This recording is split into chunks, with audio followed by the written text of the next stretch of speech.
गिरा था तो शिव जी का नाम सोमनाथ जी का स्मरण कराया है महाराज। सोमेश्वर सोमनाथ।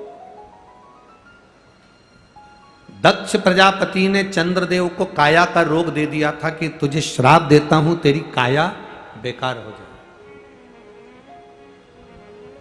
कभी कभी हमारे शरीर में जो रोग आता है वो हमारे कुछ गलत खान पीन से, जैसे एक पत्र आया है, उस पत्र में इसी को कहते, बैठिए भाई,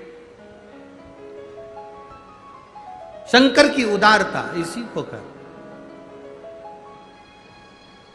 तो यहां जो शिव महापुराण की कथा कर रही है कि चर्म का रोग आ गया, काया का रोग श्री चंद्र को हो गया। जब चंद्र को काया का रोग हुआ, चंद्रदेव दुखी हुए, किसके पास जाऊं? भगवान नारायण के पास पहुंचे तो उन्होंने कह दिया क्या करे, श्राप है तुम्हारे ससुर का, माना हमने पाप किया है, माना हमने कुछ गलत किया है जिसके कारण बस हम भोग रहे हैं, पर इतना तो जरूर हो कि बाबा अगर हमने पाप किया तो भोग रहे हैं, पर तू कृपा करेगा तो क्या हमारा पाप नहीं कटेगा? तू अगर करुणा करेगा तो पाप तो कटेगा। शंकर भगवान की आराधना देवऋषि नारद ने करवाई तो शिव जी की आराधना कर कर चंद्र का काया ठीक हो गई। शंकर भगवान महामृत्युंजय, रोग से मुक्त करने, अकाल मृत्यु वो मरे जो काम करे चंडाल का, और काल उसका क्या बिगाड़े जो भक्त हो मां। भूत भविष्य आनंदता शिव देने वाले। एक पत्र में किसी ने लिखा, अगला नाम आया है श्री मल्लिकार्जुन जी का। पार्वती और शिव जी से रुष्ट होकर चले गए भगवान सदानंद। माँ और पिता मेरे शिव और माता पार्वती उनको मनाने के लिए पहुंचे। एक बिंदु को जिसने जाना, जैसे प्रजापति ब्रह्म कुमारी आश्रम की बहनें आपको बताती है, प्रजापति ब्रह्म कुमारी आश्रम की माताएं आपको बताती हैं, बहनें बताती हैं कि ये संपूर्ण ब्रह्मांड का एक बिंदु है और उस बिंदु से सब प्रकट है। वो बिंदु कौन? तो कहा वो बिंदु है देव अधिदेव महा, जिससे सब कुछ प्रकट हुआ। सारा ब्रह्मांड का सारा सुख उसी बिंदु से प्रकट हुआ,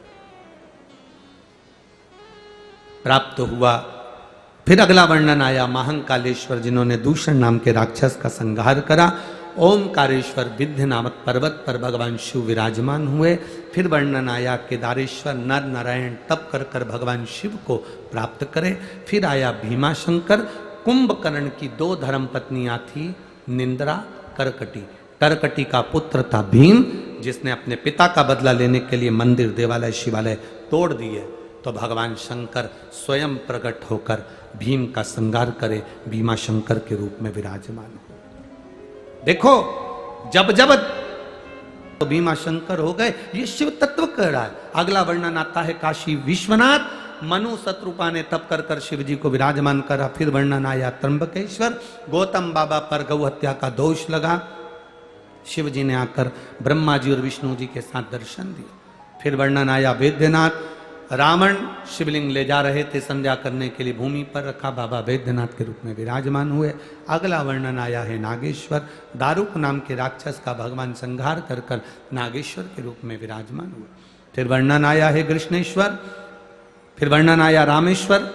भगवान राम जी ने शिवलिंग की स्थापना कर कर विराजमान करा। फिर कृष्णेश्वर का वर्णन आया। सुधर्म नाम के ब्राह्मण की दो पत्नी सुधा और घूष्मा। सुदेहा को घूष्मा ने अपना बेटा दे दिया, क्योंकि उसके यहाँ औलाद नहीं थी। सुदेहा ने उसको मारकर टुकड़े कर कर पानी में फेंक दिया। घूष्मा ने शिव जी से प्रार्थना करी, मेरा बेटा बहुत दिन से नहीं दिखा, एक हफ्ते पहले मरा हुआ बेटा मेरे महादेव ने घूष्मा का जीवित कर कर दे दिया।